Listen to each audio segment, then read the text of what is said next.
ቴል አቪቭ ምስ ኢየሩሳሌም ዘራክብ ጽርግያ ተዓጺሎ የማነ ገብረ መስቀል ቀይሕ መስመር ይሰግሩለው ኢትዮጵያ የጋራችን ኤርትራ የግላችን የሚል ከአሁን በኋላ ያ መፈክር አይሰራም። ደገፍቲ ናይቲ ፕሬዝዳንት ኢሳያስ አፈወርቂ ዝምራሕ መንግስቲ ኤርትራ እዮም ብምባል ሰላም ከመይ ትኾኑ ጋይስ ካፊሊን ሎ ማዕንት ካብ ዝተፈለየ ኣገዳስ ዝበልኩ ሕፅር ህዝቢ ሓበሬታት ተመይሰልኹ ሳሞዳታም ሳይጽንሑ ከምቲ ልሙድ ላይክ ምግባር ጀምሯ ለስ ጎ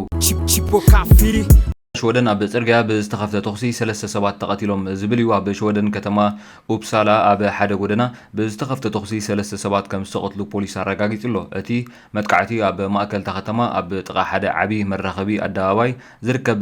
بيت صغري كم استفدت سما مع كنا زينات هاجر جريت أمالو أتي بسكوتر سايكل زي هذا مترطور كسب حجوانا بكيدي كم زي أتوون اتصب حبيرو له بوليس حدا سفيح كباب عتيوم مرمرة اتقتلت يكايروهم زلون جريت أمالو أتي في السماء أبو وازيما نايتي أبو كتما أوبسالا بهزبين أبو قرنات زعتو بعل الديوال بوركي زقات أميو كتما أوبسالا بتغار إسا كتما ستوكولم بسمين أنفت تركب بيونيفرسيا أزيات فلت قال حبريتها بزعبا وطريا بزلعله زل اوان اسات 350 ايرتراوያን ስደትና ተሰጊጎም ዝብል እዩ ዝምና አልባት ኣብ ዝሓለፈ ውሕዳት መዓልታቱን ኣቕሪብና ነርና ብዙሓት ኤርትራውያን ስደተኛት ኣብ መንገዲ ናይ ዓሰብ ከም ዘሎ ወይ ክልል ዓፋር ከም ዝኣተው ኣቕሪብና ነርና ኣብ ኢትዮጵያ ንልዕሊ 4 ኣዋርሕ ኣብ ቤት ማእሰርቲ ዝጸንሑ ኣሳት 250 ኤርትራውያን ስደተኛት ብሶኒ 29 ሚያዝያ 2025 ኣብ ክልል ዓፋር ኣቢላ ናብ ወደባዊት ከተማ ዓሰብ ከም ዘባራረቶም ብወግዒ ተገሊጹሎ ኣብ ዝሓለፈ ሰንበት ተኣሰሩ ካልኦት ኤርትራውያን ውን ናብ ሃገሮም ክምለሱ ከም ዝተገብረ ምንጭታትን ቢቢሲ ሓቢሮም ኣለው። ቀረባ ቤተሰብ ናይ ሓደ ካብቶም ዝተሰጎጉ ንቢቢሲ ከም ዝሓበሮ ብዙሓት ካብቶም ስደተኛት ካብቲ ብ15 ሚያዝያ ዝተባረዐ ግጭት ሱዳን ሃዲሞም ሂወቶም ንምድሓን ናብ ኢትዮጵያ ዝሰገሩ ምኾኖም ውን ገሊጹ ኣሎ። ገሊኦም ኣብ ኤርትራ ካብ ዝወፁ 6-7 ዓመት ዝገበሩ ኮይኖም ኣብ ኤርትራ ንምውፃእ ንኣሰጋገርቲ ገንዘብ ከፊሎም ኣብ ሱዳን ኣትዮም ኣብኡ ክነብሩ ድሕሪ ምጽናሕ ኣብ መንጎ ሰራዊት ሱዳንን ዳዕመት ሰሪዕን ብዝተላዕለ ኩናት ዳግም ካሃድሙ ተገዲዶም ኣዝማን ናይቶም እሱራት ንሓለፍቲ ኣብያተ ማእሰርቲ ኢትዮጵያ ብምልማን መቕርቦም ንምፍታሕን ክፍሊት እኳ እንተኣቕረቡ ኩሉ ጻዕርታቶም ክሰመር ከም ዘይከኣለ ግን ተገሊጹ ኣሎ። ሓያሎ ስድራ ቤት ካብቶም ዝተሰጎጉ ኣበይ ከም ዘለዉ እንታይ ከም ዘጓነፎም ስለ ዘይፈለጡ ኣብ ሸቕሎት ወዲቖም ከም ዘለዉ ውን ወሲኾም ሓቢሮም ኣለው። ኢትዮፎርም ዝተባሃለ ብግሊ ዝውነን ማዕከን ዜና ኣብ ዝወርሕ እዚ ኣብ ዝፈነወ ጸብጻብ ሰበስልጣን ከተማ ኣዲስ ኣበባ ን224 ኤርትራውያን ዜጋታት ደገፍቲ ናይቲ ፕሬዝዳንት ኢሳያስ አፈወርቂ ዝምራሕ መንግስቲ ኤርትራ እዮም ብምባል ኣብ ቀይዲ ከም ዘእተዎም ጸብጺቡ ነይሩ። እዚ ማእሰርቲ እዚ ዝተኻየደ ኣብ መንጎ ክልቲአን ሃገራት ወጥሪ እናኸረረ ኣብ ዝኸደሉ ዘሎ እዋን ምዃኑን ይግለጽ። ብተወሳኺ ኣምነስቲ ኢንተርናሽናል ኣብ ተመሳሳሊ ወርሒ ኢትዮጵያ ኣብ ውሽጢ 3 ኣዋርሕ ኣስታት 600 ኤርትራውያን ስደተኛት ብሓይሊ ናብ ሃገሮም ከም ዝመለሰት እዩ ከሲሱ ዘሎ። ኣብ ታሕሳስ 2024 ላዕለዋይ ኮሚሽን ስደተኛት ሕቡራት ሃገራት UNHCR ንሕቶታት ቢቢሲ ኣብ ዝሃቦ ምላሽ ዛዕባ ዝካየድ ዘሎ ምስጓግ ኤርትራውያን ኣፍልጦ ከም ዘለዎም ብምሕባር ክምለሱ ዘይግቦም ስደተኛት ዝርከብዎም ከይኮኑ ዘለዎ ስጋት ኣነጺሩ ነይሩ። መንግስቲ ኢትዮጵያ ብ4 ታሕሳስ ኣስታት 300 ኤርትራውያን ብመንገዲ ቡሬ ናብ ሃገሮም ከም ዝጠረዞም ይግለጽ። እቶም ብቡሬ ዝተሰጎጉ ንዝተፈላለዩ ኣዋርሕ ኣብ ኣብያተ ማእሰርቲ ኢትዮጵያ ዝጸንሑዮም ክፍሊ ኢሚግሬሽን ዜግነት ኢትዮጵያ ብ13 ታሕሳስ ኣብ ዘውጽኦ መግለጺ ኢትዮጵያ ንኤርትራውያን ናብ ኤርትራ ሰጉጋ ዝብል ወረ ቁኑዕ ከም ዘይኮነን ብምሕባር ብሓይሊ ዝተመልሱ ኤርትራውያን ከም ዘየለው ገሊጹ ነይሩ። እቲ ኣብ መንጎ ኢትዮጵያን ኤርትራን እናዓበየ ዝኸይድ ዘሎ ወጥሪ ኣብ ኢትዮጵያ ዕቑባ ንዝደልዩ ኤርትራውያን ስደተኛት ሓደገኛ ኮይኑ ይፍጠር ከም ዘሎ እቲ ተጣበቐ መሰል ኣጠንቂቑ ምንባሩን ይዝከር። ናብ ካልእ ምናልባት ምስ ተመሳሳሊ ክፍሊ ኢሚግሬሽን ወላ እኳ ኤርትራውያን ኣይሰጎኩን ወይ እውን ብዛዕባ ኣብ ልዕሊ ኤርትራውያን ዝገብሮ ዘሎ ወግዓዊ መግለፂ ኣይሃብ።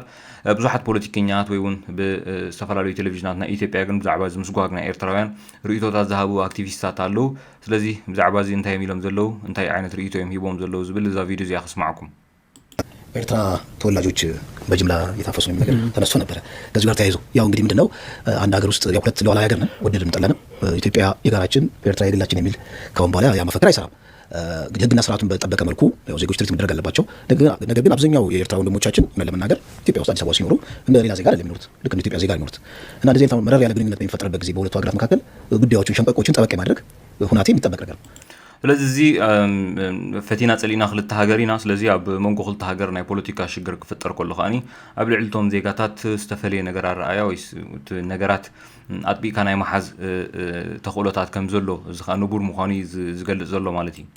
የመመርመር ወደ ካምፕ መመለስ ትክክለኛ በዜግነት ህግ መሰረት በኢሚግሬሽን ህግ መሰረት መተዳደር አለባቸው እንደማንኛውም ዜጎች ልክ እንደ አንድ ኬንያዊ ወይም ኡጋንዳዊ ኢትዮጵያ ውስጥ የሚኖርበት ጊዜ ትሪት የሚደረግበት መንገድ አለ ስርዓቱን በጠበቀ መልኩ ማለት ነው።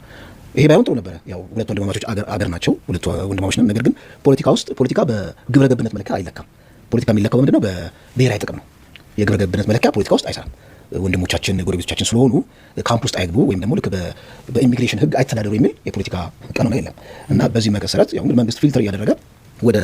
አስፈላጊውን እርምጃ ቢወስድ የሚጠበቅ ነው። ስለዚ ንቡር እዩ ዘሎ ብዙሓት ጉራብ ሃገር ድመፁ ኣለዉ ካብ ኬንያ ካብ ሱዳን ዲ ካልእ ድመፁ ዜጋታት እውን ኣለዉ ኤርትራውያን ልክዕኹም ጎረባብትና እዮም ኣሕዋትና እዮም ግን እንተኾነ ናይ ፖለቲካ ሽግር ክፍጠር ከሎ ከም ተቀዲመ ለልኩም ናይ ፖለቲካ ሽግር ክፍጠር ከሎ ኣብ ልዕሊ እቶም ዜጋታት ዘሎ ኣረኣእያ ፍልይ ክብል ንቡር እዩ ዝብል ዘሎ ስለዚ መንግስቲ ከዓኒ ፊልተር ገይሩ ወይ እውን መሚው ዘገድስዎን ዘየገድስዎን ክፈላሊ ንቡር እዩ ዝብል ዘሎ ስለዚ እዚ ብወግዓዊ በቶም ብኣክቲቪስታት ወይ ኣብ ቴሌቭዥናት ኢትዮጵያ ዝዘርጋሕ ዘሎ እዩ እዚ ከዓኒ ይነግሩና ኣለዎ ማለት እዩ ከምኡ ክንገብር ትክክለኛ እዩ ከምኡ ክንገብር ቁኑዕ እዩ ኢሎም ስለ ዝዛረብሉ ዘለዉ ካብኣቶም ዝኾነ ይኹን መፍትሒ ኣይትፅበን ኢኻ ከም ተቐዲሞ ዝረኣኹሞ ዩኤንኤችሲኣር እውን ስግኣቱ ወይ ከዓ ፍርሑ ጥራይ እዩ ዝገልፅ ዘሎ እምበር ቅድሚ ሕጂ እውን ከም ዝተሰጎጉ ክሲ ከም ዘቕረበ ብልዕሊ መንግስቲ ኢትዮጵያ እውን ቅድሚ ሕጂ ገሊፁ ነይሩ እዩ እሱ ግን ክሰርሕ ኣይከኣለን ሕጂ እውን ደጊሞም ይስጎጉ ኣለዎ ማለት እዩ ስለዚ ኣብ ከምዚ ኩነታት መፍትሒ ስለ ዘይፅበ ባዕልኻ ኢኻ መፍትሒ ክትረክብ ዘለካ ባዕልኻ ኢኻ ክትጥንቀቕ ዘለካ ማለት እዩ ምዝ ተሓዝ ምናልባት ከም መጠንቀቕታ ወይ ከም መጠንቀቕታ ክኾነኩም ብፍላይ ናብ ኣዲስ ኣበባ ትነብሩ ማለት እዩ ከምዚ ዓይነት ቪድዮ እዚ ኣብ ሶም ዘጋጠመ እዩ ኤርትራውያን እሱራት እዮም ኣብየት ከም ተኣሰሩ ዋላ እኳ ብልክዕ ኣይተገልፀን ግን ኤርትራውያን እሱራት ተኣሲሮም ከለዉ ዘርኢ ቪድዮ እዩ ምናልባት እታ ቪድዮ መጀመርያ ክርእኩም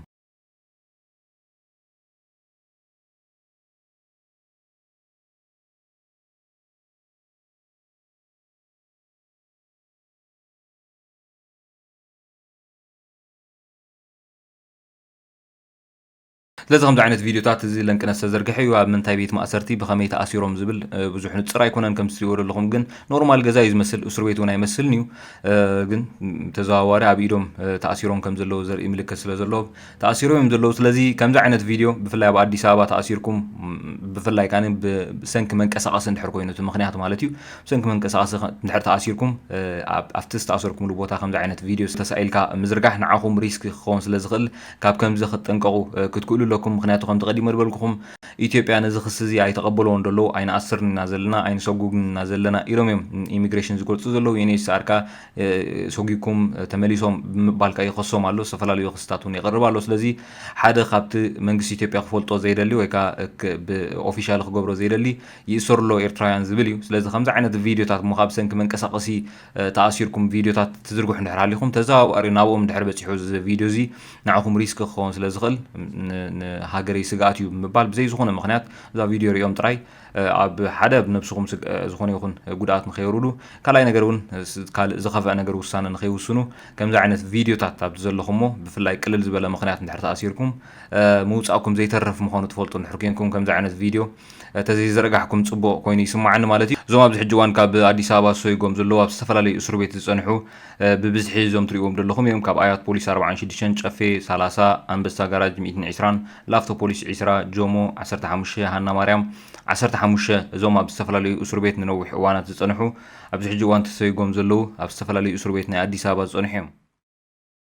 ናብ ከላ ሕብሪታ በእስራኤል ዝነበረ ባርዕ ሓዊ በረኻ ደው ክብል ኣይከኣለን ዝብል እዩ ኣብ እስራኤል ዘጋጠመ ባርዕ ጫካ ቴል ኣቪቭ ምስ ኢየሩሳሌም ዘራኽብ ፅርግያ ተዓፂሎ 12 ሰባት ቆሲሎም ናብ ሆስፒታል ከም ዝተወስዱ ተገሊጹ ኣሎ እቲ ባርዕ ሓዊ ሓያል ንፋስን ውዑይ ኩነታት ኣየርን የጋድዶ ከም ዘሎ እዩ ዝጥቀስ ዘሎ ጠንቂ እቲ ባርዕ ክሳብ ዝሕጂ እዋን ይምርመር ኣሎ ሰበስልጣን እስራኤል ካብ ኢጣልያ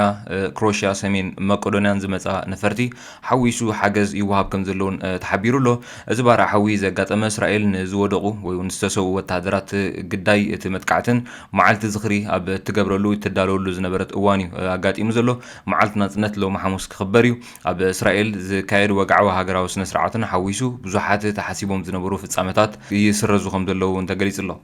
نبي كلا حبرتها مينستر زينا إيرترا يمانة قبل مسكال كيح مسمر يسجر له زبل بوليتيكينيات إثيوبيا ملختي أما حلالي فله يمانة قبل مسكال بتويتر تمالي أبز جلسه قال بوليتيكينيات إثيوبيا أبزغ الناس زي تحدقنيا وترثهم أب كنتو قالات كخطوة يرأي له حد جزي أزيو ركيغن أزيو عميقن أبناء عنكلي القالات تقبيرو يغطل له أب كال وان دما تاريخون حقاون زمسل استراتيجي تدقيفو لأولونا تقربيت هاجر ممناي ممنزعن زبل مرزام أجندا مغناي يتقامل له هزيز على درجة بوليتيكا وتصرف مخانو كمون فتيمو حسب وين كسجر زي باللقيح مسمر مخانو نعمل عصر تجزي نزخ آخرهم قبل مينستري مانا قبل مسكال أب تويتر تمال قليل الله.